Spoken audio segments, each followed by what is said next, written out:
இந்த நந்த அரசில் அமைச்சராக இருந்த கௌடில்யன் அப்படிங்கிற ஒரு சாணக்கியன் இந்த தனநந்தாவால் அவமானத்துக்கு உள்ளாக்கப்படுறான். அதனால் அந்த சாணக்கியன் ரொம்ப கடுப்பாயிடுறார், இவன் நம்மளை அசிங்கப்படுத்தினான் அப்படின்னு சொல்லிட்டு. அதனால் அவன் அந்த நந்த அரசை வீழ்த்தணும் அப்படிங்கிற ஒரு முடிவுக்கு வரான்.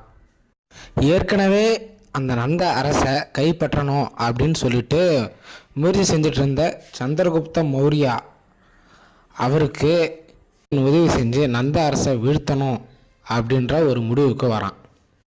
இவங்க 2 பேரும் ஒரு பெரிய படையை திரட்டி இந்த நந்த அரசுக்கு எதிராக ஒரு போர் தொடுக்கிறாங்க.